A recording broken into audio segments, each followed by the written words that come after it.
성부와 성자 성령의 이름으로 아멘. 하늘을 우러러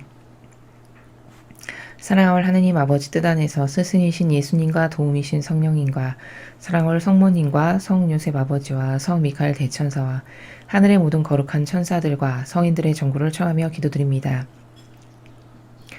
사랑할 아버지, 저희의 전부이시고 저희의 유일한 희망이시고 또 저희의 진정한 참된 아버지 되시며 그리고 유일무이한 인류의 희망 되시는 사랑하는 아버지께 오늘도 저희의 내적이고 외적인 모든 것을 하나도 남김없이 그 모든 속성을 예수님과 어머니의 하나 되신 성심을 통해서 아버지의 뜻에 모두 다 봉헌드리며 저희의 사랑을 역겨운 저희의 인간적인 사랑이 아니라 예수님과 어머니의 정신과 가르침과 모범과 카리스마의 나라에서 그 두 분의 정신으로 아버지께 사랑을 모두 다 채워드리오니 너그러이 받아주시옵소서. 또한 깨닫지 못한 인류로부터 매일 받으시는 모욕과 치욕과 배은망덕과 역겨움과 그 모든 죄악들을 저희 사명과 저희 제자들과 저희 십자가 사도직이 예수님과 어머니 하나 되신 성심을 통해서 아버지께 배상과 보속을 드리오니 부디 너그러이 받아주시옵소서. 아버지 그리고 예수님과 성령님과 어머니 저희에게 늘 진리를 가르쳐 주시고 깨닫게 하시고 아버지의 거룩하신 뜻나라로 초대하시고 인도하여 주시는 그 모든 지구하신 사랑에 온 인류를 대신하여 감사드립니다. 더 잘 반영할 수 있는 은총을 저희에게 주시옵소서. 더 퍼펙트하고 더 완벽하고 더 고결하고 더 순결하며 더 아름답고 그리고 단순성과 절대성과 유일성의 그 원리의 나라에서 아버지께 늘 가장 좋은 것만을 드리려고 하는 저희의 의지로 끝나는 것이 아니라 행위의 열매로서 항상 아버지께 가장 좋고 올바르고 참되고 합당한 것만을 드리고자 하는 저희의 의지대로 이제 아버지께 그 모든 것을 매일 채워드리는 저희가 될 수 있도록 축복하여 주시옵소서. 오늘 이 강의도 아버지께서 예수님과 어머니 성심을 통해서 저희에게 가르쳐 주시고 깨닫게 해주시옵기를 간곡히 청원드립니다. 천상의 나라, 그 나라의 다양한 수많은 질서들과 아름다운 경계들과 원리와 관점과 개념의 나라들과 그리고 아버지께서 맨 처음에 세우셨을 때의 창조 목적과는 벗어난 어긋난 그 잘못된 모든 것들을 깨닫게 하시어 다시 올바르게 아버지께 찬미드리고 모든 경계와 참된 진실과 사실의 나라를 명확하게 깨달을 수 있는 은총으로 인류와 저희 모두를 축복하여 주옵소서. 이 모든 기도 우리 주 그리스도를 통하여 비나이다. 아멘. 성부와 성자와 성령의 이름으로 아멘. 안녕하십니까. 하나님의 뜻 선교의 윤피아 수녀입니다. 오늘도 아버지께서 인류에게 주신 말씀 어떤 말씀이신지 어떤 천상의 나라의 아름다운 경계와 질서들을 깨닫게 하시는지 하나하나 살펴보면서 또 그 배우는 모든 것들이 그냥 좋은 말을 듣고 끝나는 것에 그치는 것이 아니라 우리의 것으로 삼아서 새로워질 수 있는 우리가 되기를 갈망하면서 오늘 주신 말씀 함께 보시겠습니다. 2020년 7월 1일 연중 제13주간 수요일입니다.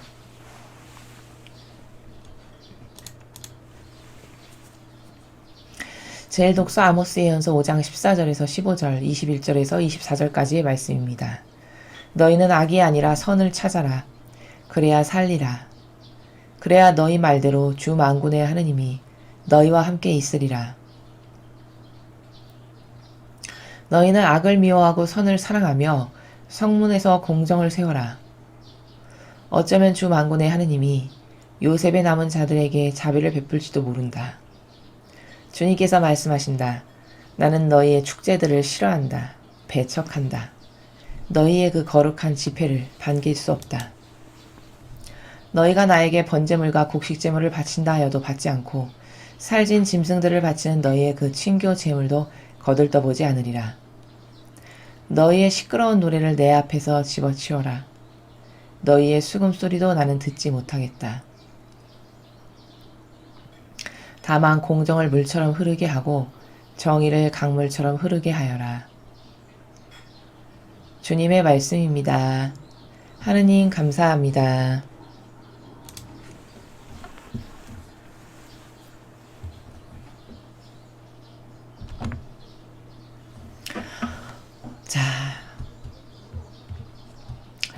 여러분, 오늘 이 일독서를 통해서 우리는 이것을 한번 생각해 보아야겠습니다.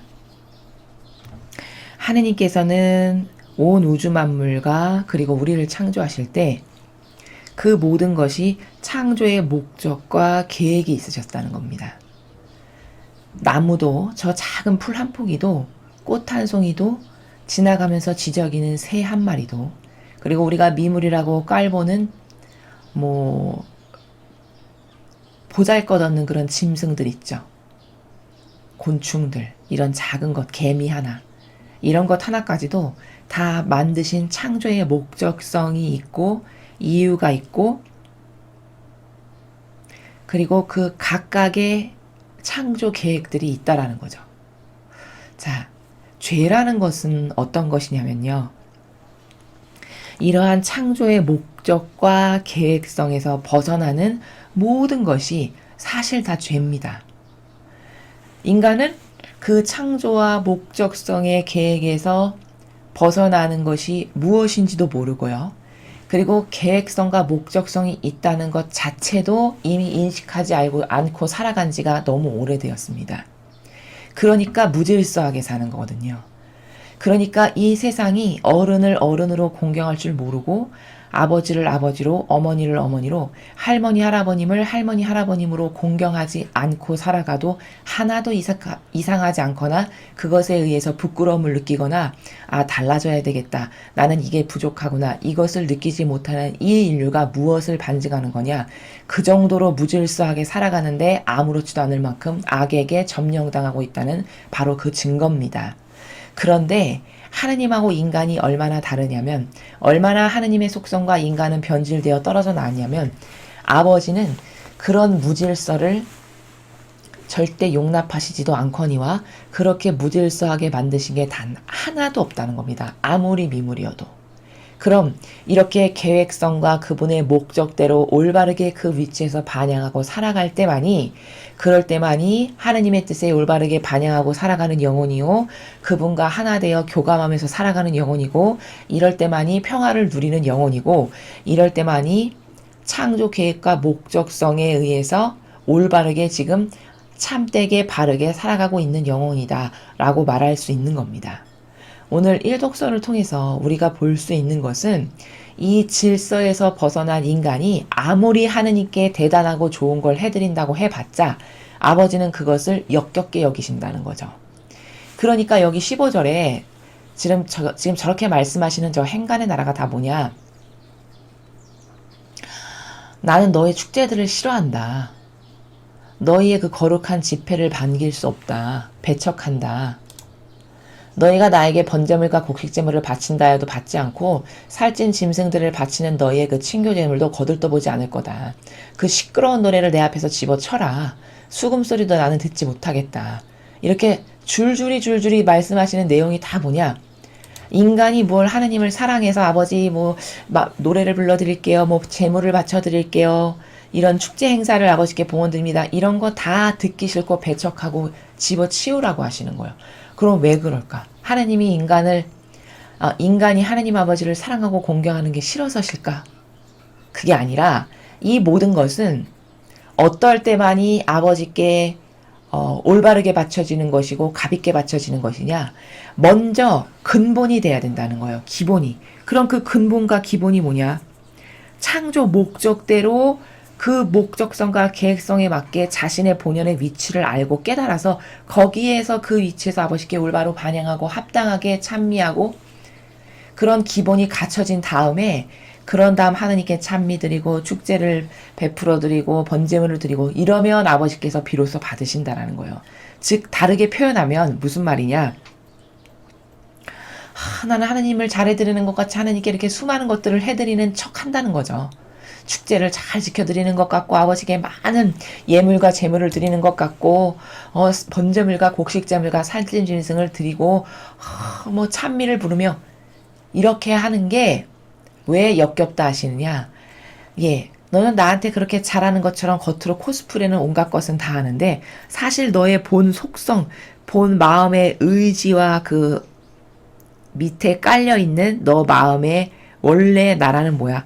사욕과 욕망으로 망가지고 모든 것을 다 피상적이고 형상적이고 겉에 보이는 그런 허례허식적인 나라에서 나에게 잘하는 것처럼 이렇게 백날해봤자 나는 그런 거 안 받는다. 너의 즉 진실이 없고 마음 안에 겉과 속이 다른 너의 그 역겨운 정신 상태 안에서 나에게 백날 뭘 바쳐봤자 나는 그걸 하나도 안 받는다. 이 말씀이신 거죠. 그럼 아버지가 이렇게 아버지께 사랑을 드리고 찬미를 드리고 기도를 드리고 제물을 바치는 걸 싫어하신다는 말이냐? 그 말이 아니라는 거죠. 예, 먼저 그런 거를 역겹게 위선자적인 나라에서 나에게 잘 보이기 위해서 그런 걸 형상적이고 피상적으로 하기 이전에 뭐부터 뜯어 고쳐라? 공정을 물처럼 흐르게 하고 정의를 강물처럼 흐르게 해라. 그걸 먼저 해라. 그 근본의 자세를 뜯어 고쳐라. 그런 다음에 나에게 제물도 바치고 노래도 하고 뭐 번제물도 희생제물도 이런 걸 하면 그럼 나는 그때서야 너의 그 모든 희생을 기꺼이 기쁘게 받겠다. 이런 말씀이시죠. 그러니까 뭘까? 공정과 정의가 없이 그저 남을 속이는 착해 보이는 코스프레와 자비만이 넘쳐나는 바로 이 아모스 예언자가 살아가던 이 시대에 하나님의 일을 잘하겠다고 나선 바로 바리사야 율법학자 같은 그런 교회의 지도자들, 이런 사람들에게 하시는 말씀이시죠. 그렇게 겉으로 보이는 것에 치장하여 나에게 마치 엄청나게 사랑을 주고 나를 공경하고 나를 단 한 번도 내 마음을 속상하게 하지 않으려고 하는 아주 착한 아들인 것처럼 그런 수많은 코스프레를 하는 그런 거 역겹다 이거예요. 너는 먼저 똑바로 너의 사고방식과 마음을 고쳐먹어야 되는 게 뭐냐? 하느님 아버지께서 공정과 정의를 먼저 실천을 하셨어요. 그럼 어떤 게 공정이고 어떤 게 정의입니까? 하느님의 뜻에 의해 나를 위한 것은 아무것도 안 하겠습니다. 이게 공정이죠. 하느님의 일꾼이라면. 왜? 예수님을 닮겠습니다 해서 나온 직분이니까. 어머니를 닮는 삶을 살겠습니다 라고 해서 지원한 거니까. 그렇게 해서 자원한 거니까. 그럼 뭘까? 기본 베이스가 너를 위해선 아무것도 안 해야 된다 라는 거예요. 그럼 그것을 지키고 그게 바로 공정이고 그게 바로 정의죠. 하느님의 일꾼에게는. 그럼 그것을 너의 정신이 되게 한 다음 그 다음에 나에게 너의 그 진실된 마음의 사랑을 표현하면 얼마나 내가 기쁘고 기꺼이 받겠느냐라는 것이죠. 그래서 악을 미워하고 선을 사랑하며 성문에서 공정을 세워라. 그러면 자비를 베풀지도 모른다. 이런 말씀을 왜 하셨냐? 공정을 실천하지 않았던 거예요. 이 시대에 지도자라고 하는 사람들이. 악을 미워하고 선을 사랑해야 되는데, 즉 악을 미워하고 선을 사랑하는 건 뭐냐? 인간적인 것은 철저히 배척하고 하느님의 뜻이 원하시는 것이 무엇인지, 그럼 그 하느님의 뜻이 원하시는 것이 무엇인지는 너무 쉬운 거잖아요. 계명에 다 나와 있잖아요. 하느님을 위하고 이웃을 위한 것만을 하는 게 하느님을 위한 거예요. 곧. 그게 곧 선을 사랑한 거예요. 그리고 나를 위한 건 아무것도 안 하는 거, 이게 악을 미워하는 거죠. 그런데 이런 것을 지도자와 리더들이 하나도 하지 않았다는 거예요. 그러니까 공정과 정의부터 똑바로 세워라. 어떤 게 네 자신에 대한 공정과 정의냐? 그럼 나 자신에 대한 공정과 정의는 뭘까? 하느님 앞에 정직하려면 최소, 저는 아무것도 아닌 허무의 존재죠. 아버지가 보내셔서 이 세상에 왔고 저는 아버지의 일을 하기로 자원한 사람입니다. 그럼 아버지의 일을 하려고 자원했으면 누구를 닮아야 되냐? 기본적으로 기본 마음의 자세가 예수님과 성모님을 닮아야 되니 그럼 나를 위한 것은 아무것도 안 해야 되겠구나. 이게 기본 백그라운드라는 거죠. 그럼 그것을 실천하면 그나마 공정과 정의를 실천하려고 하는 옳은 의지가 되어 있는 사람이에요. 그게 자기 자신에게 정직한 사람이죠. 그렇지 않은 세상의 지도자들에게, 특히 이 시대는 교회의 지도자들에게 지금도 마찬가지고, 네가 하느님께 엄청 잘하는 것처럼 착한 척 온갖 코스프레, 엄청 선한 사람처럼 맨날 자연보호, 인권보호, 생명존중운동, 동성애자들의 사랑을 봐야 되고 소수를 보호해야 되고, 그러니까 난민을 받아들여야지 하느님을 사랑하는 사람이지. 이런 수많은 역겨운 코스프레 다 집어치우고 공정과 정의부터 세우거라. 공정과 정의가 너 자신에겐 먼저 보니 정직해야지. 그럼 정직하려면 뭐야? 넌 허무에서 온 존재지. 네가 오고 싶어서 온 것도 아니고 네 것이 여기 지상에서 하나라도 무엇이 있니? 다 아버지가 거저주신 거지. 그럼 거저받은 사람답게 겸손하게 전 아무것도 아닌 존재입니다. 그저 아버지의 자비만이 필요할 뿐입니다. 저에게 맡겨주시고 보내주신 양들을 위해서 제가 최선을 다해서 희생하고 사랑할 수 있는 은총을 주세요. 그래서 예수님과 어머니의 분신이 될 수 있도록 축복해 주세요. 이게 공정과 정의고 이게 자기 자신에게 최소 정직한 사람이라는 거죠.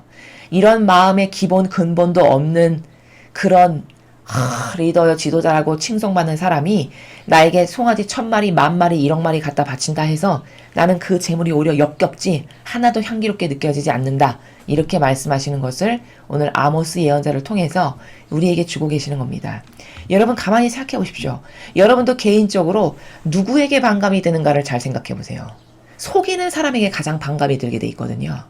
인간은 누구나 가장 반감이 드는 순간은 어떤 때냐? 내가 속았다라고 느낄 때.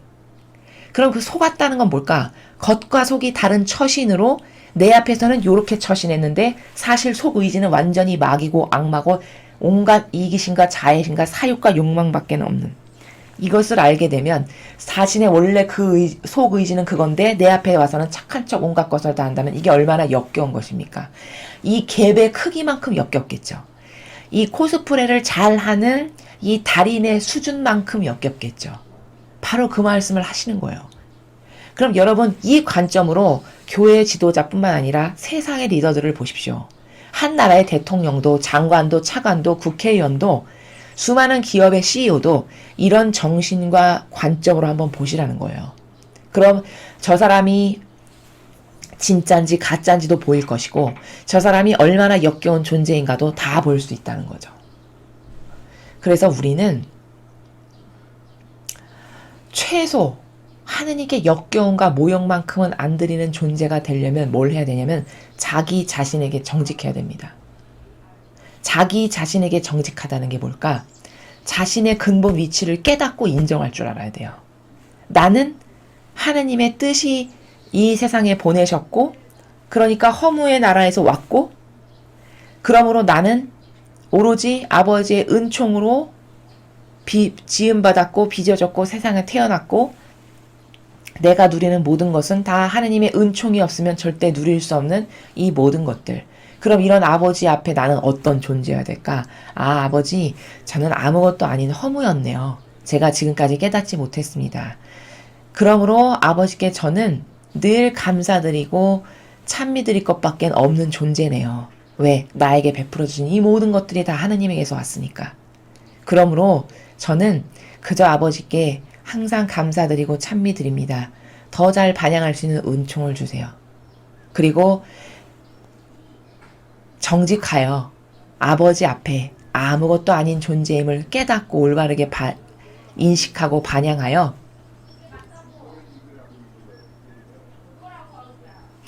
늘 내가 있어야 될 그 허무의 위치의 나라에서 겸손한 그 위치의 나라에서 그리고 내 주변에 나에게 보내주신 가족과 친척과 이웃과 친지들을 나도 부족한데 하나님이 이렇게 사랑하셨으니 그들도 내가 아버지가 나를 사랑하신 것처럼 그들 안에 있는 예수님과 어머니를 사랑하는 마음으로 사랑하는 이런 정신의 나라에서 살아가는 게 그것이 하느님 아버지 보시기에 가장 올바르고 아름다운 거고 향기로운 거다 라는 것을 깨달아야 하겠습니다. 자, 그럼 다음으로 오늘 주신 복음 말씀 함께 보시겠습니다. 마태오복음 8장 28절에서 34절까지의 말씀입니다. 주님 영광 받으소서. 예수님께서 호수 건너편 가다라인들의 지방에 이르셨을 때 마귀 들린 사람 둘이 무덤에서 나와 그분께 마주 왔다. 그들은 너무나 사나워 아무도 그 길로 다닐 수가 없었다. 그런데 그들이 하느님의 아드님, 당신께서 저희와 무슨 상관이 있습니까? 때가 되기도 전에 저희를 괴롭히시려고 여기 오셨습니까? 하고 외쳤다. 마침 그들에게서 멀리 떨어진 곳에 놓아 기르는 많은 돼지떼가 있었다. 마귀들이 예수님께 저희를 쫓아내시려거든 저 돼지떼 속으로나 들여보내십시오 하고 청하였다. 예수님께서 가라 하고 말씀하시자 마귀들이 나와서 돼지들 속으로 들어갔다. 그러자 돼지떼가 모두 호수를 향해 비탈을 내리달려 물속에 빠져 죽고 말았다. 돼지를 치던 이들이 달아나 그 고을로 가서는 이 모든 일과 마귀 들렸던 이들의 일을 알렸다. 그러자 온 고을 주민들이 예수님을 만나러 나왔다. 그들은 그분을 보고 저희 고장에서 떠나가 주십사고 청하였다. 주님의 말씀입니다. 그리스도님 찬미합니다.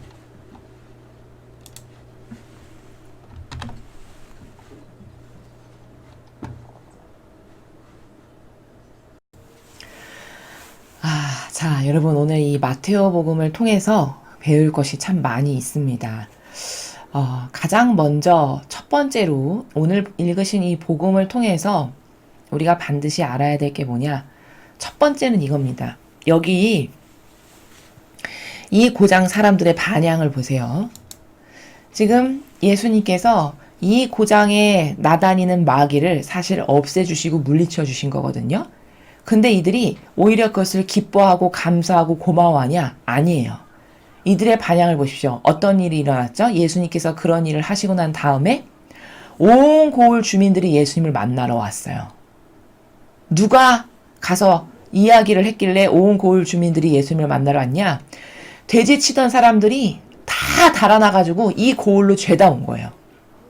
그리고는 이 모든 일, 마귀 들린 사람이 있었는데 그 마귀 들린 사람에게서 마귀가 돼지로 들어가더니 그 돼지가 떼거지로 달려가서 비탈길을 내려달려가지고 물속에 빠져 죽었다. 이런 얘기를 다 한 거죠.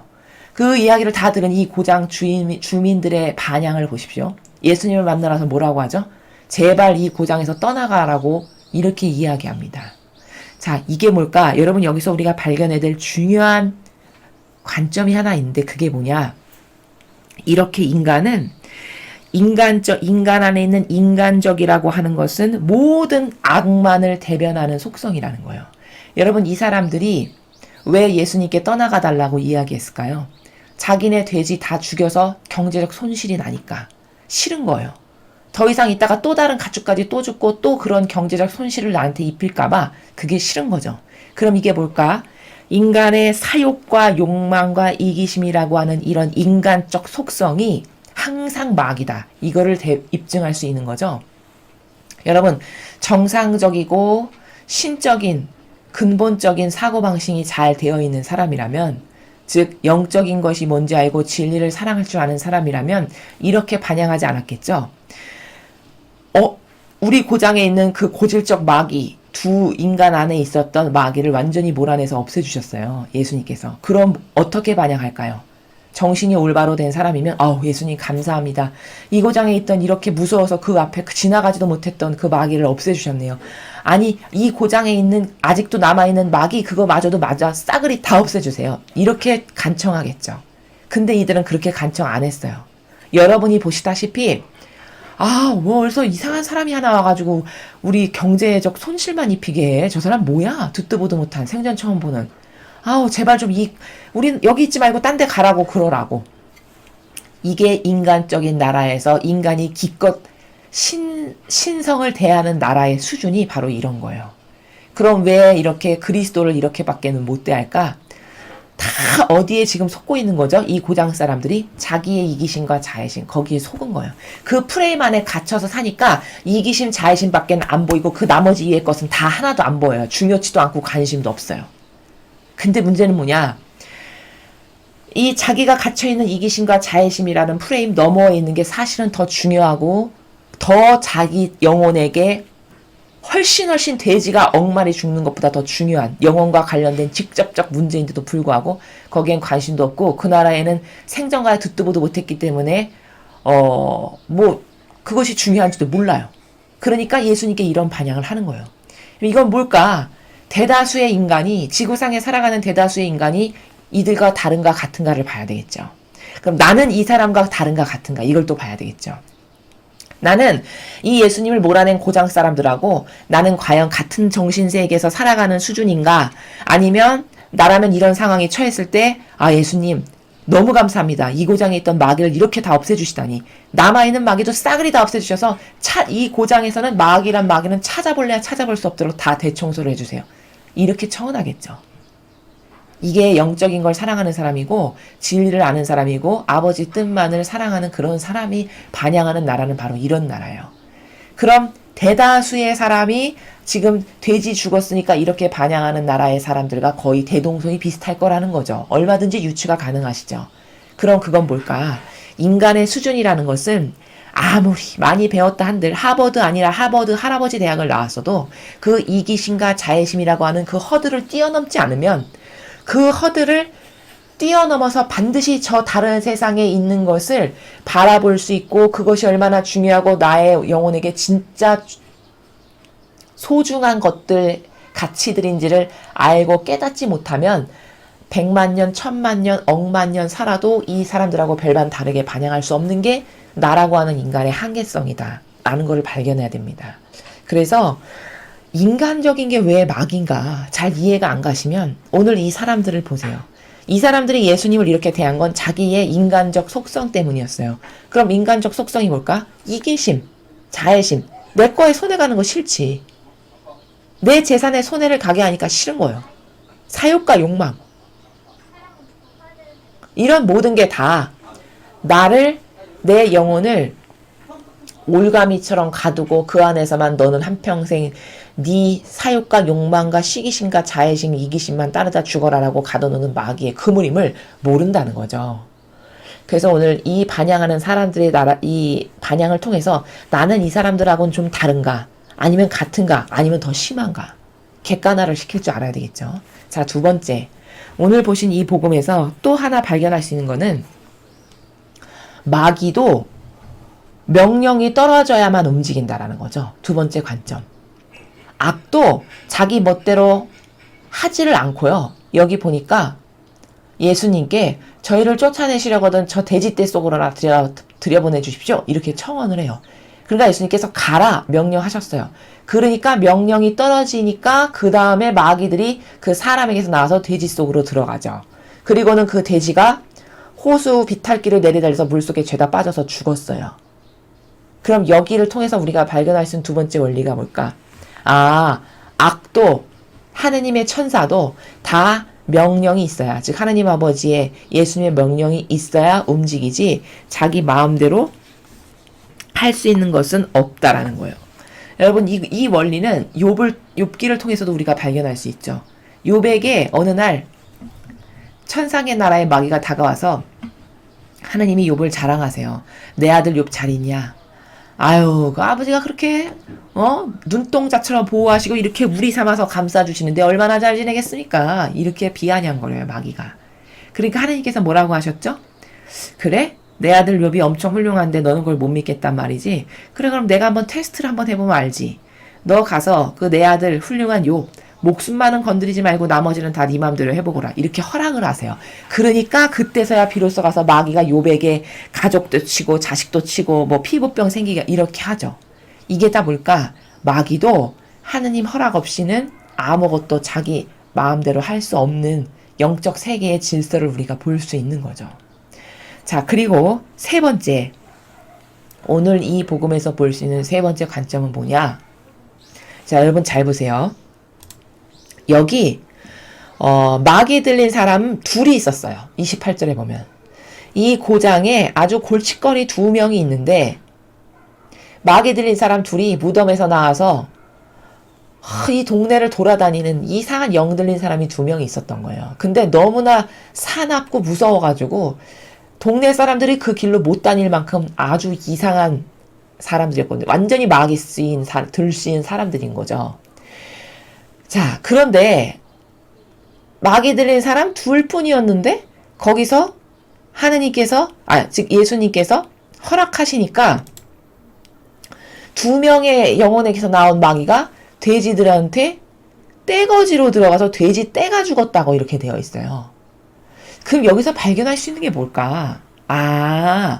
우리가 산술적으로는 생각하면은 가만 있어봐. 마귀가 두 명의 영혼 안에 있었으니까 돼지 두 마리만 죽으면 되는 거 아닌가? 이렇게 생각할 수 있죠. 근데 사실적으로는 32절에 떼거지로 그 마귀들이 돼지 안에 들어간 게 한두 마리 안에 든 게 아니라 떼로 들어갔어. 떼로, 그쵸? 떼로 들어가서 그 떼가 다 빠져 죽었어요. 이게 뭘 의미하냐? 한 사람의 사고방식 안에 살아가는 마귀의 종류가 얼마나 많은지를 이야기하는 거예요.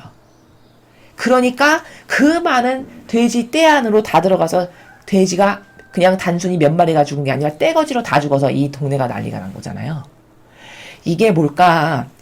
마귀라는 건요, 악이라고 하는 거는 제가 다른 강에서 말씀드렸지만 어디 살아가냐? 인간의 사고방식 안에서 살아갑니다. 그래서 이렇게 사고해야 될 것을 이렇게 사고하고 이렇게 사고해야 될 것을 이렇게 사고하게 하고 이게 다 마귀가 인간의 사고방식 정신 안에서 역사하는 다양한 종류의 마귀들의 방법이에요. 그런데 인간의 사고방식 안에 얼마나 다양한 종류의 마귀가 살고 있으면 돼지가 이렇게 떼거지로 그 두 명의 인간 안에서 나온 악이 돼지에겐 떼거지로 들어가서 모든 떼거지가 죽었다는 거죠. 자, 이것을 어디서 입증할 수 있냐? 순환의 시간들이라고 하는 책을 보면요. 예수님께서 그 순환 받으실 때 24시간 동안 일어났던 일을 그 책에다 적어 놓은 거거든요. 근데 그 책에 보면은 예수님께서 매 맞으실 때 무려 5,480대의 매를 맞으셨다라고 나와요. 그 책에 보면. 근데 그 5,480이라는 숫자가 의미하는 게 뭐냐면 이 인류에 살아가는 인간이 짓는 죄의 종류의 개수라고 말씀하셨어요. 여러분, 그러면 인간이 짓는 종류의 죄의 개수가 얼마나 많은지 이제 아시겠습니까? 짐작이 되세요? 한 인간의 사고방식 안에 살아가는 마귀는 한두 마리가 아니에요. 다양한 종류의 사고를 다 뒤틀리고 정도의 진리에서 벗어나서 다 뒤틀리고 엉망진창 엉키고 꼬이고 트어지고 방향 잘못되고 이런 마귀의 사고방식의 종류가 한 인간 안에 수십 개, 수백 개, 수천 가지일 수 있게 있다라는 거죠. 그래서 온 인류가 지은 죄악의 숫자를 완벽하게 배상과 보속하시려다 보니 무려 5,480대를 맞았다라고 나와 있다라는 거예요. 그리고 예수님이 그것을 설명하시는데 그것은 왜 그렇게 내가 맞았는 줄 아느냐? 그게 인간이 짓는 죄의 종류의 개수다. 이렇게 말씀하세요. 얼마나 끔찍합니까? 상상할 수 없는 종류의 다양한 마귀적 사고방식이 인간의 사고방식 안에 살아가는 거예요. 그러니까 오늘 단 2명의 인간 안에 마귀가 돼지한테 들어가서 돼지가 죽는데 수천 마리의 돼지가 떼거지로 죽는 것을 우리가 볼 수 있죠. 이게 뭘까? 사람의 사고방식 안에 그토록 진리하고는 다른 병든 마귀적 사고방식이 그렇게 많은 거구나. 이걸 우리가 확인할 수 있는 겁니다. 그래서 오늘 이 복음을 통해서는 3가지의 관점을 배웠는데요. 첫째, 인간의 그 인간적이라고 하는 속성은 그게 얼마나 다 마귀인가. 이렇게 하느님의 아드님이신 그리스도께서 오셨는데도 불구하고 그 그리스도를 내쫓아요. 필요 없다는 거예요. 당신의 은총 필요 없고 우리에게 불필요한 존재라는 거죠. 오히려 나에게 경제적 손실만 입히는 존재. 이것밖에는 예수님을 바라보는 관점이 없어요. 왜 그 관점밖에 없을까? 이기심과 자애심에 갇혔으니까요. 사욕과 욕망에 갇혔으니까 그거 이외의 세상은 하나도 안 보이는 거예요. 그래서 여러분, 이렇게도 설명할 수 있어요. 360도잖아요, 원이. 360도 중에 내가 아는 거는 겨우 이기심과 자애심이라고 하는 나라 1도. 그 1도에 갇혀서 살아가는 거예요. 어떤 사람은 돈밖에 몰라. 그럼 돈이라고 하는 1도. 1도에 갇혀 사는 거고, 어떤 사람 명예. 명예가 손상되는 건 절대 못 참지. 명예라고 하는 1도의 나라에 갇혀 사는 거예요. 그러면 나머지 359도의 가능성은 다 막아놓고, 다 제끼고 막아놓고, 없어, 필요 없어, 중요치 않아, 안 궁금해. 이렇게 하고 사는 거죠. 그럼 이 영혼에 그 갇혀있다라고 하는 나라는 얼마나 심각한 수준인가. 이것을 발견하실 수 있어야 한다는 거죠. 나머지 359도는 다 사장된 순간이에요. 1도밖에는 몰라. 1도만 중요해요. 대부분의 인류가 이런 관점과 이런 정서와 이런 프레임의 나라에서 살다 죽는다는 겁니다. 이게 얼마나 큰 손실인가. 위대한 아버지를 닮은 인간으로 태어나서 나머지 359도의 가능성은 다 사장시켜버리고 궁금하지도 않고 필요치도 않고 그래서 다 닫아버리고 오로지 내가 그토록 중요하게 여기는 내 사욕과 욕망, 이기심, 자애심, 욕심, 시기, 질투, 혹은 명예, 돈, 뭐 이런 거, 기타 등등. 이것 말고는 다 닫고 사는 우리. 다 닫아버리고 살아가는 우리. 이게 얼마나 불쌍하고 안타깝고 그리고 참 심각한 손실인가 이걸 발견해야겠죠. 둘째, 여기 마귀도 자기 멋대로 할 것 같잖아요. 자기 멋대로 못하더라는 거죠. 영의 세계의 질서를 보니 마귀조차도 하나님의 허락이 떨어져야 예수님의 말씀이 떨어져야 그때서야 움직인다는 걸 오늘 확인할 수 있었습니다. 욥의 경우도 마찬가지죠. 3번째, 아니 마귀 들린 사람이 딱 2명이었는데 돼지한테 들어가라 했는데 들어갔는데 돼지가 떼거지로 가서 죽었어요. 그럼 뭐야? 한 사람 안에 들어있는 마귀가 한 마리가 아니라는 뜻이죠. 이 말은. 적어도 수십 개, 수백 개, 수천 개가 된다라는 뜻이죠. 그럼 그걸 어디에서 또 입증할 수 있냐? 천상의, 우리 주 예수 그리스도의 수많은 시간들이라고 하는 책에 보니까 거기 예수님께서 맞으신 매의 개수가 무려 5,480대인데 왜 5,480대를 맞으셨는지를 여쭤보니까 예수님 말씀하시기를 이거 온 인류의 인간이 짓는 죄악의 종류의 개수다라고 말씀하셨어요. 그럼 인간이 짓는 죄악의 종류가 얼마나 많은지 여러분 이해가 되시냐는 거죠. 그러니까 한 인간 안에 있는 마귀가 나와서 돼지 안으로 들어가니까 떼거지로 죽을 수밖에 없는 이런 환경, 이런 영적 환경.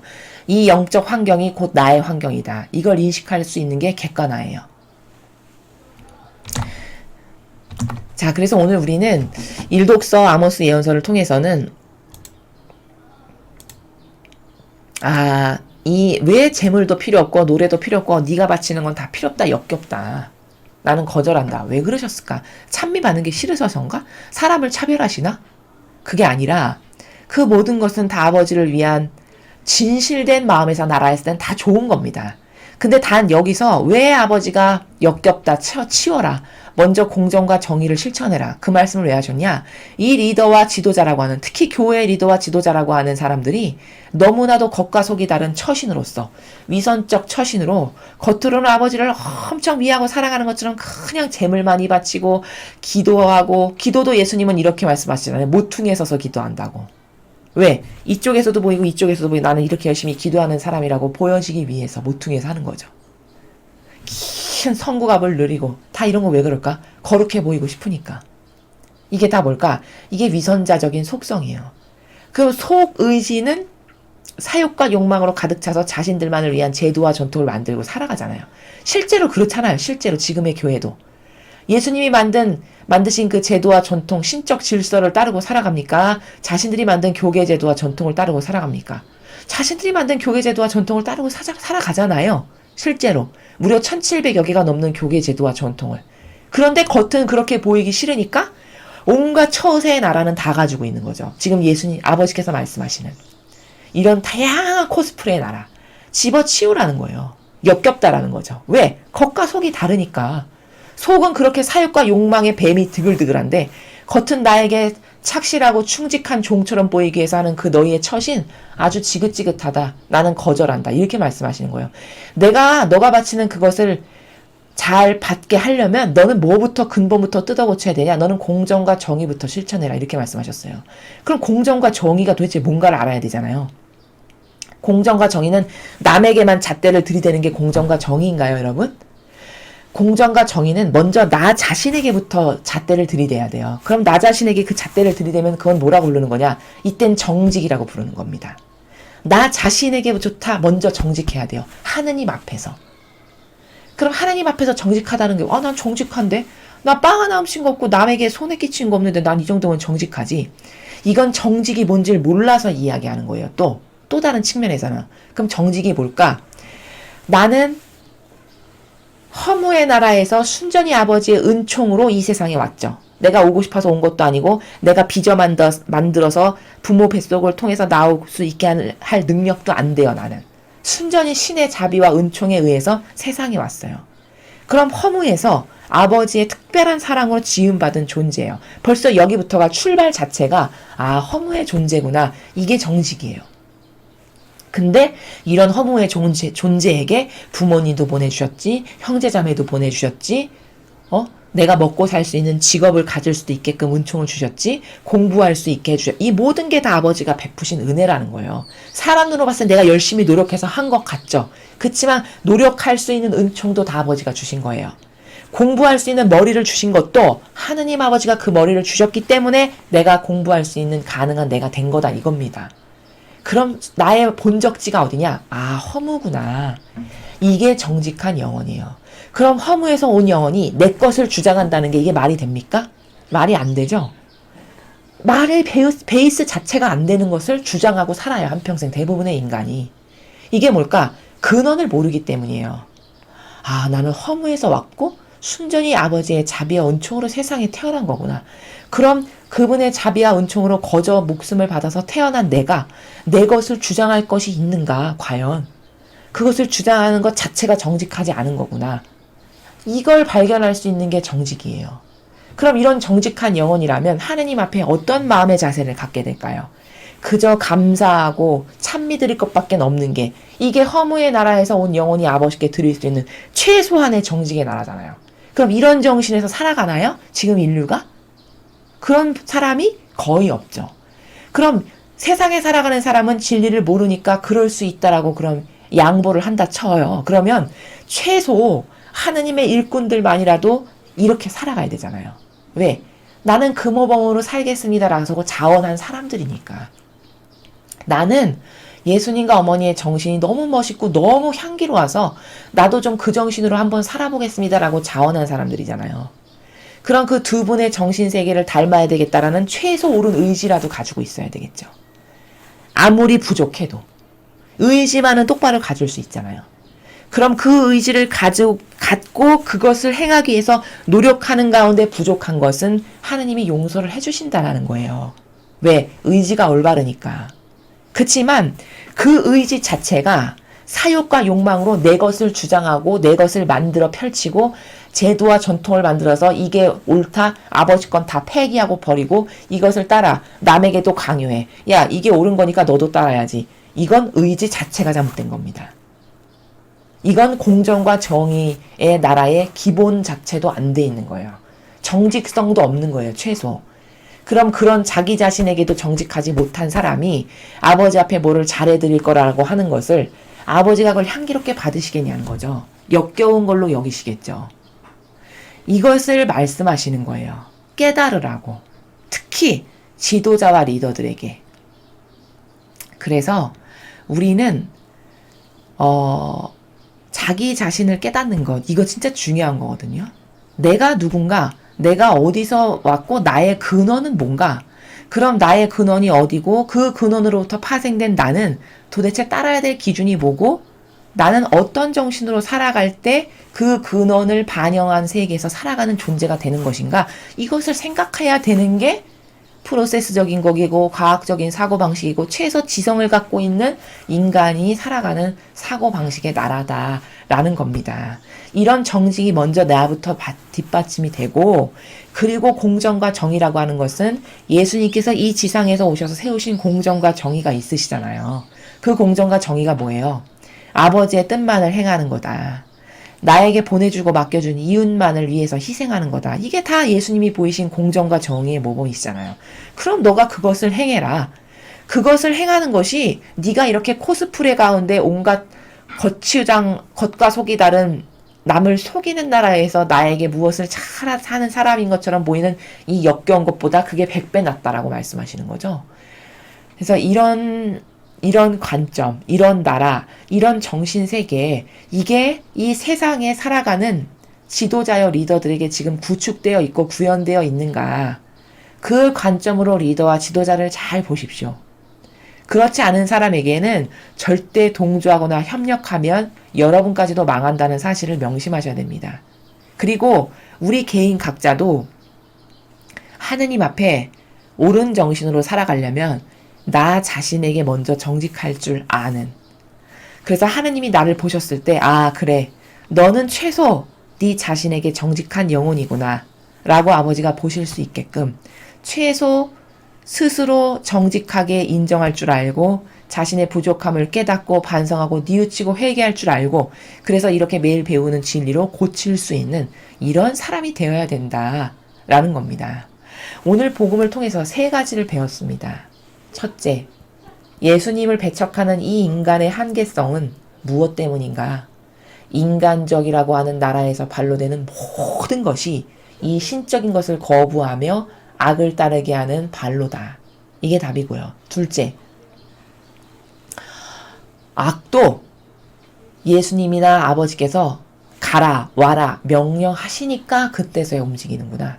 이게 신적 질서의 체계라는 것.